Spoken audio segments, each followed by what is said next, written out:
lagi sama aku di Learning Journal mata kuliah teknik produksi film. Nah, materi yang bakal aku sampein kali ini itu judulnya film sebagai media komunikasi massa dan realitas sosial.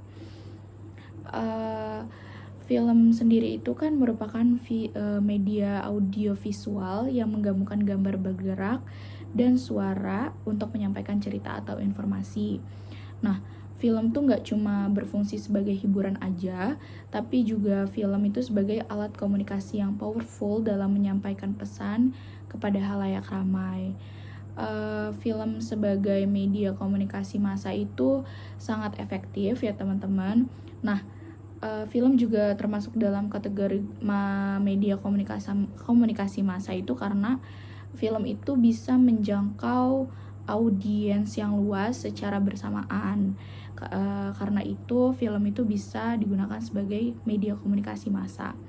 Terus juga melalui film, pesan itu dapat disampaikan secara efektif dengan menggabungkan elemen visual dan audio, menciptakan pengalaman yang mendalam bagi penontonnya juga. Nah, film itu juga seringkali mencerminkan realitas sosial masyarakat di mana ia dibuat. Film itu dapat menggambarkan isu-isu sosial, isu politik, sama isu budaya yang relevan sehingga bisa memberikan wawasan tentang kondisi masyarakat. Nah, film juga bisa menciptakan ruang untuk imajinasi, teman-teman. Memungkinkan penonton untuk mengalami dunia yang berbeda dan melampaui batasan realitas sehari-hari. Film itu juga sering menjadi cerminan realitas sosial masyarakat karena banyak film yang mengangkat tentang isu-isu yang tadi saya sebutkan tadi, ada isu politik, ada isu-isu sosial dan isu-isu budaya yang relevan gitu dengan kehidupan kita sehari-hari. Nah, selanjutnya ada jenis-jenis film. Nah, jenis-jenis film itu dibagi menjadi 3 aspek. Nah, aspek yang pertama itu jenis-jenis film berdasarkan genrenya. Nah, jenis film berdasarkan genre itu yang pertama ada film drama. Nah, film drama ini biasanya fokus sama karakter yang mengalami konflik emosional dan pengembangan karakter yang kompleks.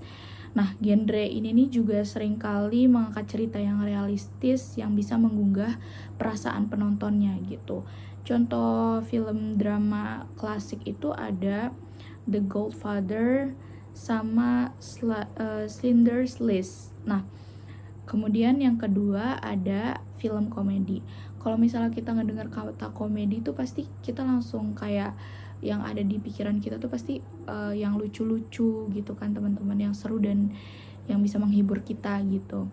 Nah, film komedi itu bertujuan untuk menghibur penonton dengan humor. Jenis komedi itu kan bisa bervariasi teman-teman ya, ada dari komedi slapstick atau komedi fisik, terus juga ada satir sampai komedi romantis. Kan ada juga tuh film-film komedi romantis ya kan. Nah, contoh filmnya itu ada dari, kita semua pasti tahu lah ya dulu banyak yang tahu film Mr. Bean. Nah, itu dia termasuk ke film dengan genre komedi. Nah, kalau dari Indonesianya itu ada film Warkop DKI, itu juga kan genrenya komedi ya teman-teman. Nah, selanjutnya yang ketiga itu ada film aksi. Kalau misalnya kita ngedengar film aksi atau action itu pasti kayak kita mikirnya kayak oh iya filmnya yang banyak berkelahinya gitu ya kan. Nah, film aksi itu fokus sama adegan yang penuh dengan ketegangan teman-teman. Terus juga selain penuh dengan ketegangan juga banyak adegan perkelahian dan juga biasanya di film aksi itu banyak ledakan-ledakan gitu dan kejar-kejaran tentunya. Nah, biasanya film ini tuh memiliki alur cerita yang cepat dan karakter protagonis yang heroik gitu. Heroik itu yang kayak pahlawan gitu ya teman-teman. Nah, film terkenal dari genre aksi ini itu ada dari film yang judulnya John Wick. Terus juga kalau misalnya dari Indonesia yang saya tahu itu ada film Hit and Run, itu juga genrenya action ya teman-teman. Nah selanjutnya itu ada film horor. Nah kalau misalnya film horor pasti teman-teman udah pada tahu lah ya. Kalau misalnya kita dengar horor kan pasti kita mikirnya yang ada hantu-hantunya, terus juga yang kayak isinya tuh nakut-nakutin kayak gitu kan teman-teman. Nah film horor itu sengaja dirancang untuk menakut-nakuti dan menimbulkan rasa takut kepada penontonnya. Kan tiap kali kita nonton film horor itu kan pasti kita kayak takut. Nah itu, nah horor itu juga seringkali melibatkan unsur supranatural, monster atau pembunuh berantai. Nah film terkenal dari genre ini tuh ada judulnya The Conjuring, pasti banyak yang tahu juga sama film ini. Terus juga kan sekarang di Indonesia tuh banyak banget film-film horor, banyak yang bagus juga begitu. Nah selanjutnya ada film fiksi ilmiah atau science fiction. Apa sih film fiksi ilmiah ini? Nah film fiksi ilmiah ini biasanya menggambarkan cerita yang didasarkan sama teori ilmiah, teknologi masa depan, terus juga ada ruang angkasa atau kehidupan di planet-planet yang lain gitu. Nah contoh film dari genre ini tuh ada film Star Wars sama dari film Star Wars sama Blade Runner. Terus juga selanjutnya yang keenam itu ada film fantasi. Nah, film fantasi ini membawa penonton ke dunia yang penuh dengan sihir, terus juga mitologi sama unsur-unsur supranatural lainnya. Nah, film fantasi ini tuh biasanya mengambil latar di dunia yang tidak realistis atau dunia lain gitu, teman-teman. Nah, contoh film dari genre ini tuh ada filmnya Harry Potter. Nah di film Harry Potter itu kan banyak kayak sihir-sihirnya, terus juga latar dari film ini sendiri juga kayak nggak realistis gitu loh teman-teman, kayak di dunia lain. Nah itu termasuk ke genre film fantasi. Terus juga selanjutnya ada film thriller.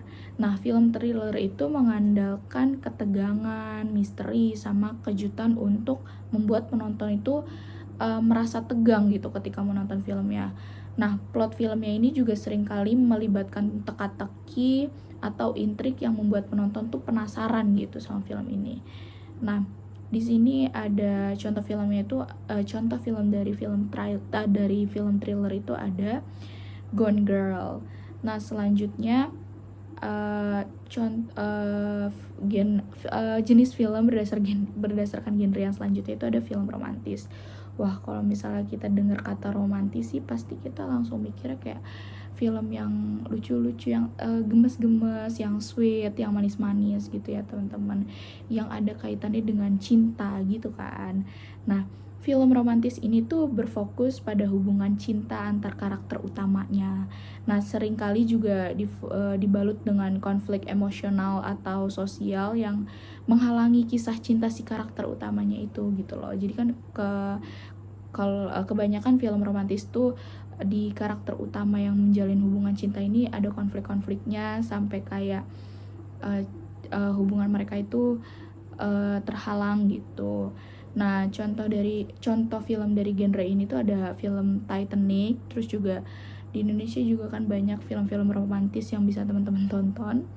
Terus juga yang terakhir, jenis film berdasarkan genre ini tuh ada film dokumenter.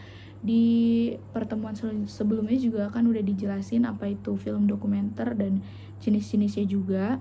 Nah, film dokumenter itu berusaha merekam kenyataan dengan cara yang jujur. Nah, seringkali menggunakan footage asli dan wawancara. Itu film dokumenter ya. Nah, tujuan utama dari film dokumenter itu sendiri itu adalah mengedukasi atau memperkenalkan penonton pada topik tertentu. Nah, contoh film dokumenter yang terkenal di Indonesia itu ada yang udah disebutkan juga di pertemuan kemarin tuh ada filmnya Buya Hamka, terus juga filmnya Habibie Ainun, terus lalu ada film G30 SPKI gitu teman-teman. Nah itu dia tadi jenis film berdasarkan genrenya.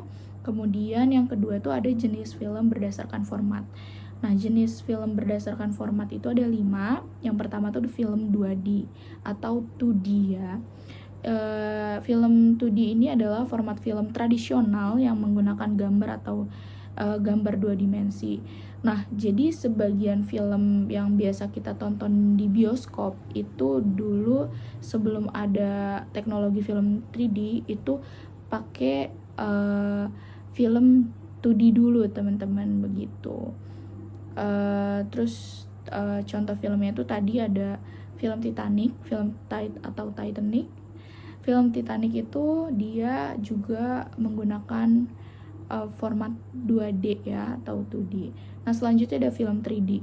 Nah, kalau film 3D itu menggambarkan pengalaman visual yang lebih mendalam dengan ilusi kedalaman sehingga gambar itu tampak muncul di layar kayak tampak muncul dari layar kayak muncul dari layar keluar dari layar gitulah. Penonton juga biasanya kalau mau nonton film 3D ini memakai kacamata khusus gitu teman-teman. Nah contoh filmnya itu ada Avatar, itu contoh film 3D ya. Selanjutnya ada film IMAX. Jadi IMAX itu adalah format film dengan resolusi yang jauh lebih tinggi daripada film standar. Nah, film yang diproyeksikan di bioskop IMAX itu memberikan gambar yang lebih besar dan lebih jelas, teman-teman, dengan suara yang sangat mendalam juga. Dan beberapa film blockbuster seperti The Dark Knight dan Interstellar juga Interstellar dirilis dalam format IMAX gitu teman-teman. Nah selanjutnya itu ada film animasi. Film animasi itu adalah film yang dibuat dari rangkaian gambar statis yang digambar atau dibuat secara digital dan kemudian dihidupkan melalui proses animasi. Ada animasi tradisional 2D. Contoh filmnya itu ada The Lion King. Pasti banyak yang tahu juga sama film ini ya kan, The Lion King. Atau ada Toy Story juga, itu termasuk dalam film animasi. Terus yang terakhir jenis film berdasarkan format itu ada film stop motion. Nah, apa sih teman-teman film stop motion itu? Jadi film stop motion itu adalah jenis animasi di mana objek fisiknya itu digerakkan sedikit demi sedikit dan difoto satu persatu untuk ilusi gerak ketika diputar gitu. Di sini ada contoh film stop motion itu ada The Nightmare Before Christmas. Nah, itu dia tadi jenis film berdasarkan format. Selanjutnya ada jenis film berdasarkan teknik produksi. Kalau jenis film berdasarkan teknik produksi itu ada 4. Yang pertama itu ada film live action. Apa sih film live action itu? Jadi film live action ini menggunakan aktor dan lokasi nyata. Nah, jadi sebagian besar film yang kita lihat itu adalah film live action, teman-teman, di mana aktornya itu memainkan peran mereka di lokasi fisik atau di studio gitu. Nah, contohnya itu ada film The Avengers. Terus selanjutnya ada film animasi. Nah, seperti yang telah disebutkan tadi di genre jenis film berdasarkan genre, film animasi itu dibuat menggunakan gambar yang dihasilkan oleh tangan atau komputer untuk menciptakan ilusi gerak. Nah, contoh film animasi itu ada dari Disney, ada film Frozen dan Shrek juga. Nah, kemudian yang selanjutnya yang ketiga itu ada film hybrid atau live action and CGI. Jadi film hybrid itu menggambarkan elemen live action dengan komputer general imagery atau CGI. Nah, aktor nyata tampil di depan layar hijau atau latar belakang digital yang dibuat melalui CGI. Nah, Contoh film hybrid itu adalah Avatar sama The Jungle Book ya teman-teman. Terus yang terakhir ada film eksperimental. Nah, film eksperimental itu seringkali melanggar aturan naratif dan teknik film konvensional. Film-film ini tuh dapat mengekspresikan bentuk, gaya, dan ide yang tidak biasa. Contohnya adalah film Measures of the Afternoon gitu. Nah, itu dia tadi teman-teman jenis-jenis film berdasarkan aspeknya dan fungsi film, tujuan film sebagai komunikasi massa dan realitas sosial yang bisa saya sampaikan untuk materi kali ini. Kurang lebihnya saya mohon maaf. Terima kasih. Bye-bye.